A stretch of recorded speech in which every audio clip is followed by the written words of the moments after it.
دنیا میں ایمان کے بعد اگر کوئی چیز ڈھونڈنا ہو تو اچھا دوست ڈھونڈنا، کیونکہ اچھا دوست ایسے درخت کی مانند ہے جو سایہ بھی دے گا اور پھل بھی۔ جو شخص وقت سے پہلے عزت و شرف طلب کرے گا زندگی بھر ذلیل رہے گا۔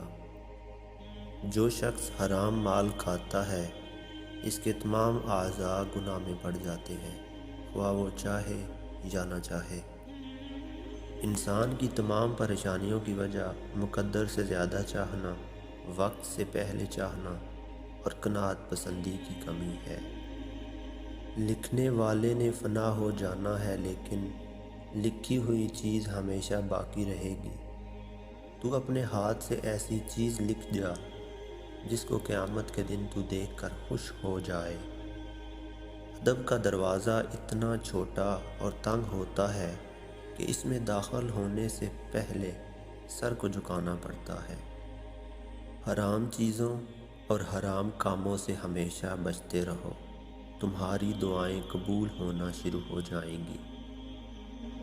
نفس وہ بھوکا کتا ہے جو انسان سے غلط کام کروانے کے لیے اس وقت تک بھونکتا رہتا ہے جب تک وہ غلط کام کروا نہ لے، اور جب انسان کوئی غلطی کر لیتا ہے تو یہ کتا سو جاتا ہے، لیکن سونے سے پہلے انسان کے ضمیر کو جگا جاتا ہے۔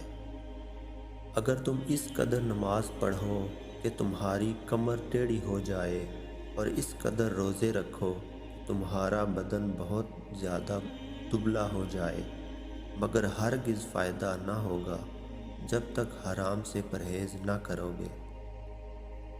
جو غلطی کر نہیں سکتا وہ فرشتہ ہے، اور جو غلطی کر کے ڈٹ جائے وہ شیطان ہے، اور جو غلطی کر کے فوراً توبہ کر لے وہ انسان ہے۔ کلام میں نرمی اختیار کرو، کیونکہ لہجے کا اثر الفاظ سے زیادہ ہوتا ہے۔ اللہ کا ہر فیصلہ عقل اور انصاف پر مبنی ہوتا ہے، اس لیے حرف شکایت کبھی لب پر نہ لاؤ۔ دو انسانوں کا پیٹ کبھی نہیں بھرتا، پہلا وہ جس کو علم کی بھوک ہو اور دوسرا وہ جس کو مال کی بھوک ہو۔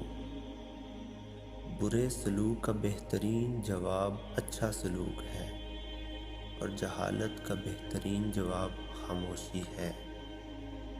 انسان کا سب سے بڑا کارنامہ یہ ہے کہ وہ اپنے دل اور زبان کو قابو میں رکھے۔